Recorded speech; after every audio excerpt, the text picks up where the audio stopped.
बात कर लेते हैं हैदराबाद की सियासत की, जिसमें आजकल भड़काऊ चुनाव प्रचार की होड़ है। एक तरफ हैदराबाद के सांसद और एआईएमआईएम चीफ असदुद्दीन ओवैसी को का काटते रहो वाला वीडियो वायरल है, तो वहीं उनके सामने चुनाव लड़ रही बीजेपी की प्रत्याशी माधवी लता के एक वीडियो ने सियासत गरमा दी है।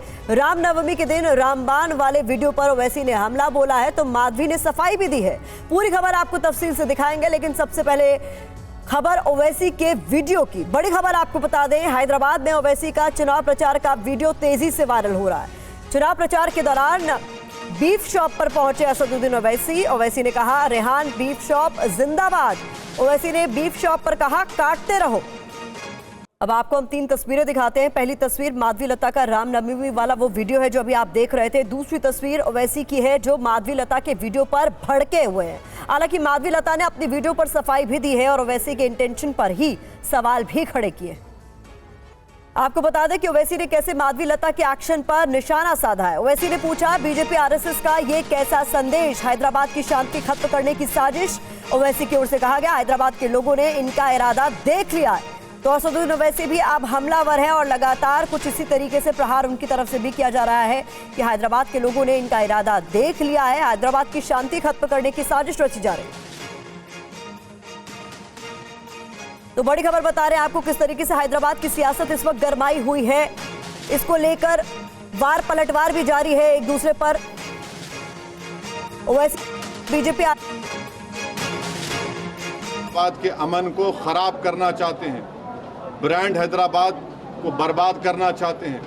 तेलंगाना की पीस और प्रॉस्पेरिटी के लिए पीस जरूरी है।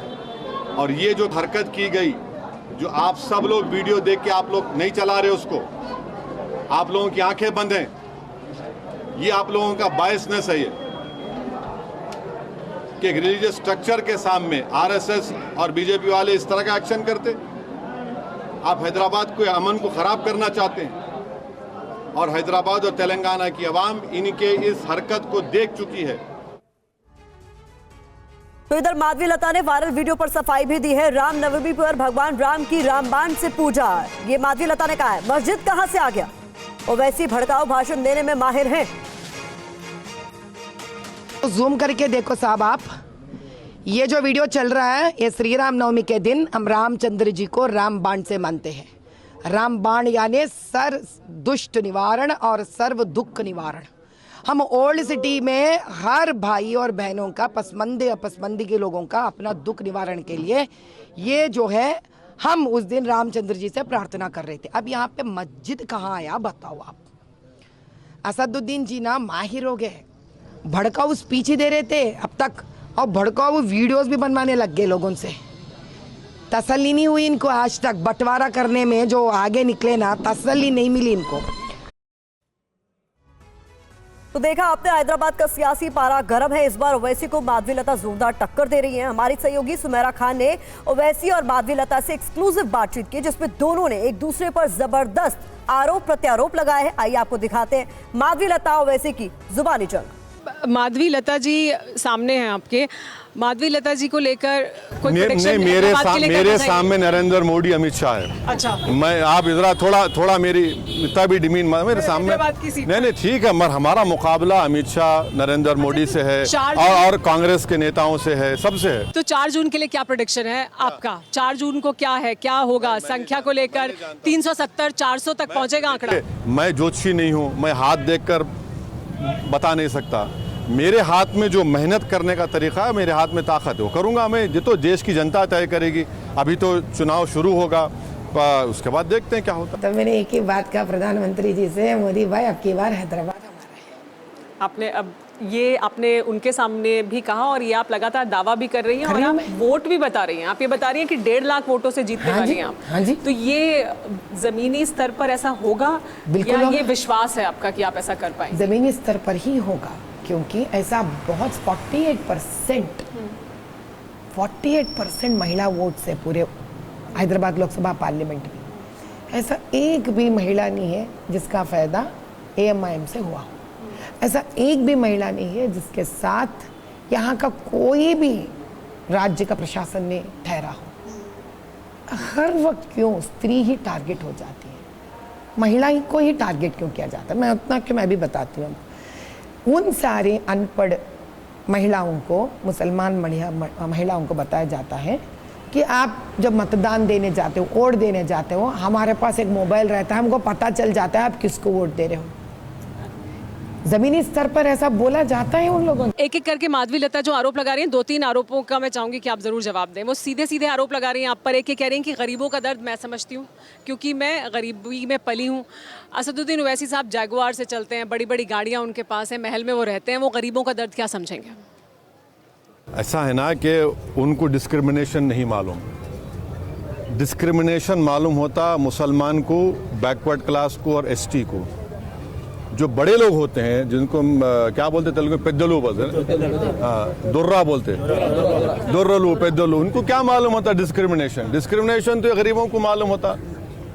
हम इन जीते इनके साथ, मरते इनके, दुर्रलू है पेद्दलू, उनको क्या मालूम? अब रहा सवाल कि भाई मैं कोई चमन में चलकर तो सियासत नहीं की अब तक। मैं कई मरतबा जेल जा चुका हूँ, मुझ पर पुलिस ने हमला किया, मेरी गाड़ी पर गोलियाँ चली, तो ये सब हम देख रहे हैं ना, ये सब देख रहे हैं। अब बोले जा रहे हैं तो अब मैं क्या कर सकता हूँ? मैं किसी पे पर्सनल अटैक करने का कायल नहीं हूँ, मगर हद तो ये हो गई कि मुझे कहा गया कि आईसिस का मैं एजेंट हूँ। मैंने जो भारत की यूएपीए के शेड्यूल में उनको एक टेररिस्ट ऑर्गेनाइजेशन है, आप मुझे आईसिस से जोड़ रहे हैं। अरे हमने ही तो आईसिस के ख़िलाफ़ यहाँ पर कई मीटिंग्स किए। आईसिस ने हमारे ख़िलाफ़ वीडियो जारी किया और उसको गवर्नमेंट ऑफ इंडिया ने उसको निकलवाया वीडियो को, कहा गया कि ओवैसी तागूत है, तागूत का एजेंट है। तो अब अगर कोई बोलता है तो लोग देख रहे हैं, उनके बोलने को लोग देख रहे हैं, समझ रहे हैं कि वो क्या है उर्दू का शेर के बके जा रहा हूँ जुनू में, क्या क्या खुदा ही जाने, खुदा ही खैर करे, अभी तो बोल रहे हैं, तो कोई बात नहीं। मैं कौन से आइवरी टावर में रहती हूँ वो बाद में बताऊंगी उस मुद्दे के बारे में। तो ये साहब भी स्वयं एक किराए के घर में तो रहते ना, किराए के घर में रहने वाले असद जी आज 7 एकड़ के इतने बड़े मंजिल में कैसे आ गए उन्हें? तो किराए के घर से इतने पैसे कहाँ से आ गए उनके पास? जहाँ तक मुझे याद है असद जी तो कोई लॉयर का प्रैक्टिस नहीं किया उन्होंने, कोई पैसे नहीं कमाए। वैसे कमाए तो उनके दादाजी भी तो कमाना चाहिए था ना, तो फिर वो किराए के घर में थे ना ये लोग उस वक्त। तो किराए के घर से 7 एकड़ का ज़मीन कैसा आ गया उनको? वहाँ पे इतना बड़ा मुसलमानों का अंबानी जी कैसा बन गए इन्हों? तो पसमंदों के पसमंदी क्यों रह गए ये लोग? 40 सालों में कोई पसमंदा रह जाता है क्या? तो इसका मतलब है और 40 साल भी असदुद्दीन जी यहाँ पे राज करे ना, तब भी पसमंदा ही रह जाता है। अगर 10 साल में मोदी जी इतना तरक्की देश भर में दिखा सकते हैं, तो 40 साल वहीं पे रहकर एमपी बनकर असद जी क्यों तरक्की नहीं दिखा पाई है? ये बताइए तो सही। ये तो बहुत बड़ी बात है मुझे समझने में, क्योंकि उनके इतनी तो शायद मैं पढ़ी नहीं हूँ, मैं पोस्ट ग्रेजुएट हूँ पॉलिटिकल साइंस में, फिर भी कितना भी मुझे पॉलिटिकल साइंस पढ़ने दीजिए।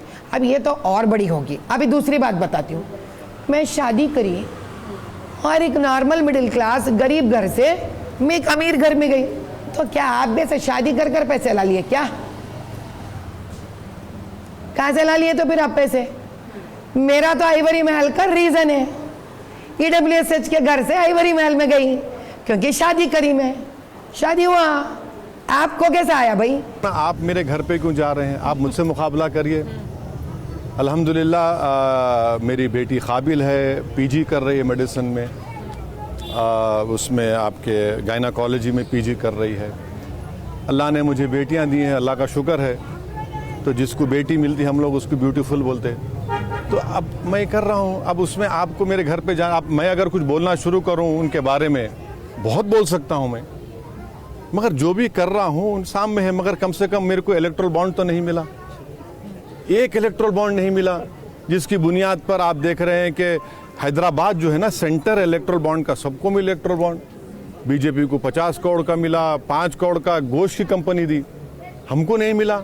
आपको क्यों नहीं मिला? अरे हमको नहीं मिल, वही तो हम बोल रहे हैं, हमको क्यों नहीं मिला? ये लोग सब बिक गए, हम नहीं बिके। बिकने वालों को इलेक्ट्रल बॉन्ड मिलता है ना, जो नहीं बिकता है, खड़ा हुआ है गरीबों में, मजलूम में, तो आपको फिक्र ही नहीं है। अब इलेक्ट्रल बॉन्ड की दास्तान कौन सुनाएगा? इलेक्ट्रल बॉन्ड की दास्तान भी तो हम अब बोलेंगे जनता में जाकर कि 6000 करोड़ के करीब बीजेपी को मिले, 1400 करोड़ करीब कांग्रेस को मिले, TRS को मिले। अरे उर्दू में कहावत हैदराबादी दखनी ठेठ लहजे में कि चोरा चोरा मिलके गाँव बांट लिए, हमारे को लॉलीपॉप भी नहीं मिला। मैं ये पर्सनल लेवल पे बात नहीं कर रही हूँ। जिस इस्लाम के ठेकेदार कहते अपने आप को, तो क्या उसी इस्लाम के रूल्स को ये फॉलो करना चाहिए या नहीं करना चाहिए? जब ये कहते हैं उस्मानी बिस्किट्स पर, ईरानी चाय पर पसमंदों को शादी करने के लिए जब ये सलाह मशवरा देते हैं, तो क्या ये पब्लिक की बात नहीं हुई? ये तो वो सलाह गलत है, क्या कम खर्चा करके शादी नहीं करनी चाहिए? तो सही बात है ना ये? तो जब ये सही बात है तो उनकी बेटी के लिए ये बात सही बात क्यों नहीं हुई है? यहाँ तो बोगस वोटर बहुत हैं, मतलब लाखों में संख्या बता देते हैं। जितना आपका मार्जिन बढ़ता जाता है उतना वो बोगस वोट हर साल बताते हैं कि ये बढ़ गया है बोगस वोट। अब देखिए, वो हम लोग हैदराबाद में कहावत बोलते हैं कि नाच ना जाने तो आंगन टेढ़ा। तो अब इलेक्शन कमीशन ऑफ इंडिया तो एक कॉन्स्टिट्यूशनल बॉडी है, ऑटोनमस बॉडी है, और हर साल जनवरी में हर साल जनवरी में नामों का इंक्लूजन होता है, और फिर लोगों को इलेक्शन कमीशन अपॉर्चुनिटी देता है कि आप ऑब्जेक्शन दाखिल करिए। फरवरी में वोटर लिस्ट आ जाती है। अब उसके बाद ये बकवास करना, तो इसमें एक सिंक्रोनाइजेशन है। आप कोई आपको बोल रहा है, आप बगैर तस्दीक करे बोले जा रहे हैं, तो इससे हैदराबाद की आवाम की तौहीन कर रहे हैं, और हैदराबाद की जनता इनको जवाब देगी। इस तरह से आप बोलकर तौहीन कर रहे हैं। अगर मैं समझ सकता हूं कि कोई किसी की मौत हो गई, डेथ हो गया, उनके नाम अगर हैं तो ठीक है, वो तो देखना काम है, मगर ये सब इस तरह इल्ज़ाम लगाना हैदराबाद की आवाम के ऊपर, इन लोगों के लिए इनको सबक मिलेगा 13 मई के दिन। अगर आप यहाँ के लोगों से हाथ मिला दो, अगर आप यहाँ के राज्य के गवर्नमेंट से हाथ मिला दो, जैसे कि बीआरएस से मामू के रिश्ते से, कांग्रेस से भाई के रिश्ते से आप हाथ मिला दो, तो हो गया ना। सेंट्रल इलेक्शन कमीशन से तो यहाँ पे आ जाएगा बात, अरे चलो जो है निकालो। अभी ये लोग तो भरोसा करेंगे, निकाले होंगे। जब तक हमारे जैसे लोग इस मुद्दा पे आवाज नहीं उठाते, सेंट्रल इलेक्शन कमीशन को भी स्वयं पता नहीं चलता कि ये लोग निकाले या ना निकाले। अब यही कर रहे हैं हम काम।